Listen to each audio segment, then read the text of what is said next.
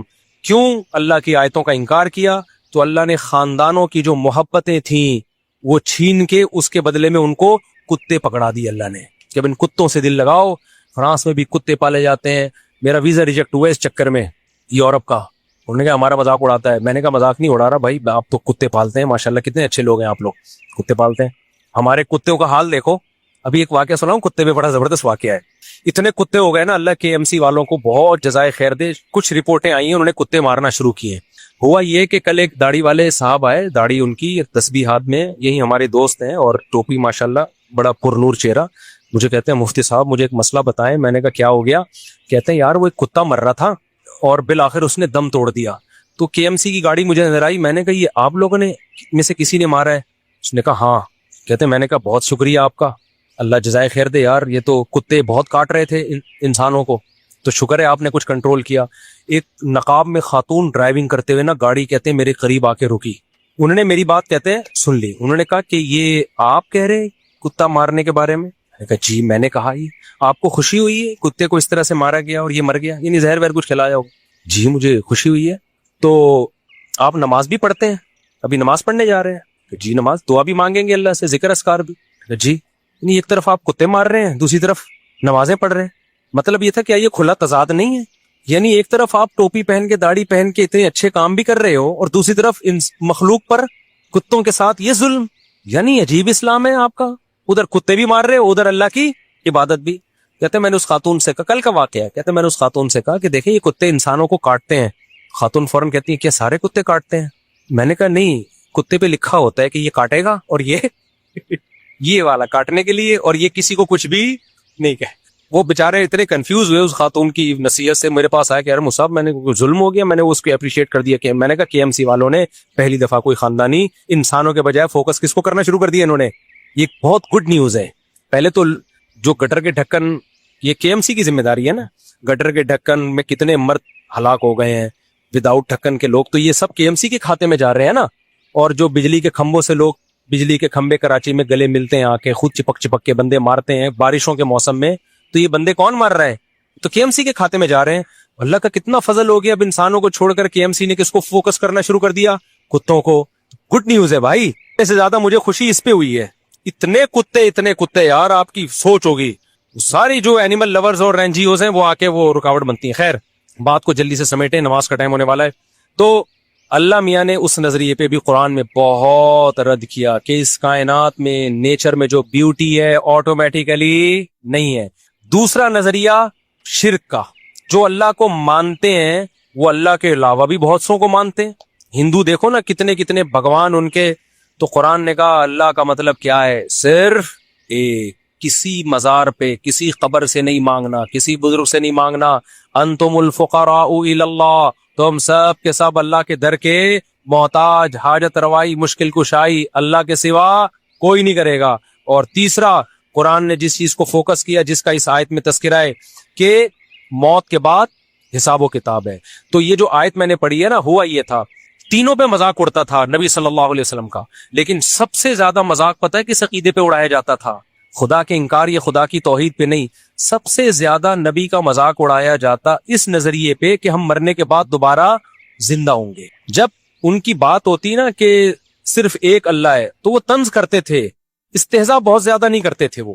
جب ان کو کہا جاتا کائنات کو بنانے والا کوئی ہے، نظریاتی اختلاف کرتے تھے، اس پہ استہزاء نہیں کرتے تھے بہت زیادہ.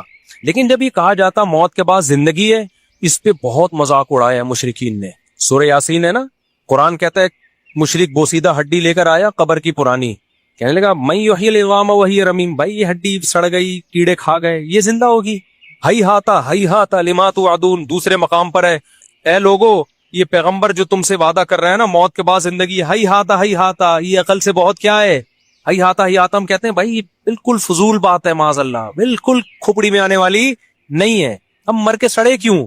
زندہ کرنا ہوتا باڈی اللہ سلامت کیوں نہیں رکھتا؟ سڑ گئے، درندے کھا گئے، کھاد بن گئے، نالوں میں بہہ گئے، جلا دیا، اب کیا زندگی ہے؟ اس نظریے پہ جتنا مذاق اڑایا گیا ہے نا اسلام کا اور پیغمبر اسلام صلی اللہ علیہ وسلم کا، اتنا مذاق کسی اور عقیدے پہ بولو نہیں اڑایا گیا. اس لیے قرآن اس کو بہت زیادہ فوکس کرتا ہے. قرآن کہتا ہے جو اس آسمانوں اور زمین کو اور اتنی خوبصورت کائنات کو پہلی مرتبہ بنا سکتا ہے، جو تم نے مان لیا کہ پہلی مرتبہ تو بنے ہیں نا، تو دوبارہ کیوں نہیں بنا سکتا بھائی؟ اللہ نے پھر مثالیں کیسی کیسی دی ہیں. اللہ ہم سے ہماری زبان میں مثالیں سمجھاتا ہے، جو مثالیں ہمارے کلچر میں رائج ہیں. اللہ کہتے ہیں بتاؤ کسی چیز کو پہلی دفعہ بنانا آسان ہے یا دوسری دفعہ؟ دوسری دفعہ آسان ہوتا ہے.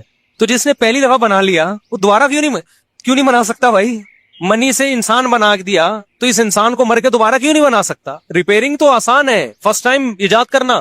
ادھر موبائل مارکیٹ میں نیا موبائل آتا ہے، فوراً 20 کاپیاں اس کی آ جاتی ہیں. وہ کاپی کرنے والے فرسٹ ٹائم نہیں بنا سکتے تھے، دیکھ دیکھ کے کاپی کر لیتے ہیں. افغانستان میں بمباری ہوتی تھی، امریکی جہاز ہیلی کاپٹر ویپن ہوتا تھا، تو چائنا والے اور کہتے ہیں دنیا والے پہنچ جاتے ہیں، ابھی دیکھیں کاپی کریں ٹیکنالوجی. فرسٹ ٹائم بنانا مشکل ہے، ٹیکنالوجی کو کاپی کرنا کیا ہے؟ آسان. اللہ کہتے ہیں جب یہ کچھ بھی نہیں تھا میں نے سب بنا دیا، تو تمہیں دوبارہ بنانا کیا مشکل ہے؟ اس میں کیوں مذاق اڑا رہے ہو؟ تو پھر وہ اسی مذاق میں نا نبی سے آ کے کہا کرتے تھے اچھا کب ہوگا یہ؟ ٹائم تو بتائیں، یہ دوبارہ زندگی ہمیں کب ملے گی؟ قیامت کب آئے گی؟ وہ عذاب کب ہوگا؟ تو اس کو قرآن نے جزو قرآن بنا دیا ان آیتوں کو. سال سائل بعذاب واقع. اے نبی آپ سے ایک پوچھنے والا آ کے پوچھتا ہے مذاق اڑانے کی نیت سے، وہ عذاب کب واقع ہوگا جو واقع آپ کے خیال میں واقع ہونے والا ہے؟ بتا دینا، ٹائم بتا دینا.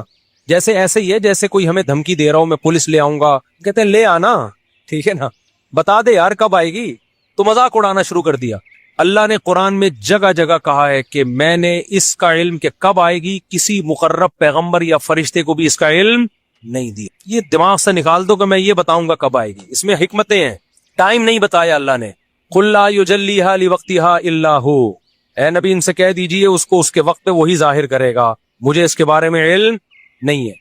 میں پیغمبر ہوں، پیغمبر کا کام، میسنجر کا کام جو میسج ملے اس کو آگے ڈیلیور کرنا ہے. مجھے جو میسج ملا ہے وہ یہ ملا ہے کہ یہ بات ڈیلیور کر دوں کہ تمہارا حساب و کتاب ہوگا، کس دن ہوگا یہ مجھے خود بھی نہیں پتا. ایک موقف تھا، اگر محمد صلی اللہ علیہ وسلم معاذ اللہ نقل گور جھوٹے نبی ہوتے اور دنیا کی لالچ اور چاہت میں نبوت کا اعلان کیا ہوتا تو آپ کہہ دیتے 100 سال بعد آئے گی. کیا خیال ہے 200 سال بعد آئے گی؟ 200 سال بعد کون جا کے دیکھتا بھائی؟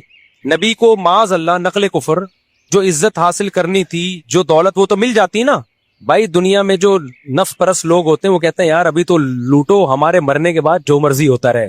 لیکن تمام پیغمبروں کا موقف اس میں ایک ہی تھا، مضبوط موقف. ہمیں معلوم نہیں، ہمیں نہیں پتا، کیونکہ ہم عالم الغیب نہیں ہیں. قرآن نے یہ بھی کہا، یہ سوال بھی بہت دہراتے تھے کب آئے گی کب آئے گی، ٹائم بتائیں ٹائم بتائیں. قرآن ہر دفعہ ایک ہی بات کو ریپیٹ کرتا ہے لیکن مختلف انداز سے. تو قرآن نے ایک جگہ یہ بھی کہہ دیا سورہ اعراف میں یا سورہ انعام میں کہ اے نبی آپ ان سے کہہ دیجئے قل لا اعلم الغیب، مجھے غیب کا علم نہیں ہے، مجھے غیب کا علم نہیں ہے، مجھے نہیں پتا کب آئے گی. بھائی یہ تو جس سے جو دے گا وہ بتائے گا تو پتا چلے گا، وہ نہیں بتا رہا ہے. یہ فرشتے کو بھی علم نہیں.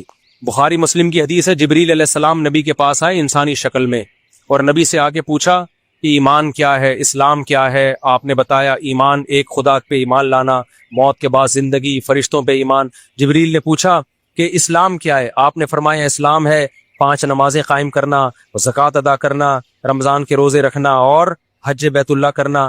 آپ نے فرمایا جبریل نے احسان کیا ہے، یعنی ہر عمل میں ایکسیلنسی کسے کہتے ہیں؟ آپ نے فرمایا ان تعبد اللہ کأنک تراہ، اللہ کی ایسے عبادت کرو جیسے کہ تم اس کو دیکھ رہے ہو، یعنی تم اللہ سے تمہارا تعلق مضبوط ہو. ظاہر ہے تعلق مضبوط ہوتا ہے تو عبادت میں ایکسیلنسی پیدا ہوتی ہے کہ نہیں ہوتی. پھر جبریل نے پوچھا اچھا بتائے قیامت کب آئے گی؟ آپ نے کیا جواب دیا؟ مل مسئول عنہا بعلم من السائل، ہر سوال کا جواب میرے پاس نہیں ہے. فرمایا جس سے پوچھا جا رہا ہے اس کو پوچھنے والے سے زیادہ معلومات نہیں ہے. یعنی نبی نے بتا دیا مجھے پتا ہے کہ تمہیں بھی نہیں پتا ہے کہ کب آئے گی، مجھے بھی نہیں پتا ہے اور تمہیں بھی نہیں پتا ہے. پھر جبریل نے کہا کہ یا رسول اللہ علامتیں بتائیں قیامت کی، یہ تو نہیں پتا کب آئے گی، کچھ علامتیں تو ہوں گی، آپ نے علامتیں بتائی ہیں. ہمارے نبی نے قیامت کی علامتیں بتائی ہیں، قیامت کا ٹائم نہیں بتایا. اس میں ایک بڑی علامت کیا بتائی؟ ان تلد الامۃ ربتہا، باندی اپنے آقا کو جنے گی. کیا مطلب؟ ہونا یہ چاہیے جو پیدا ہوا ہے وہ جس نے پیدا کیا اس کو اپنی ماں یا اپنا باپ سمجھے، لیکن پیدا ہونے کے بعد آپ اپنا باپ پیدا کرو گے، جو کہ آج کل کیا ہو رہا ہے؟ آج کل اولادیں ماں باپ سے ڈرتی ہیں، جوان اولادیں ماں باپ سے ڈرتی ہیں، ماں باپ جوان اولادوں سے ڈرتے ہیں. بولو نا، ماں باپ ڈرتے ہیں کس سے؟ بہویں ساسوں سے ڈرتی ہیں یا ساسیں بہوؤں سے ڈرتی ہیں؟ ساسیں بہوؤں سے ڈرتی ہیں آج کل. بہو آئی ہے بیچ کے نہ کھا جائے ہمیں. ونس اپون اے ٹائم بہوؤں پہ ظلم بہت زیادہ ہوا, اب بھی ہوتا ہے, لیکن اب ساس کو بھی لفٹ کرانا, جو مدر ان لا ہے قرآن کے مطابق, اس کو لفٹ کرانا. انڈیپینڈنٹ انڈیویجول میں لائف گزارتی ہیں. میرے ہسبینڈ نے یہ ہے, میں ان کی وائف ہوں, آپ کون ہیں؟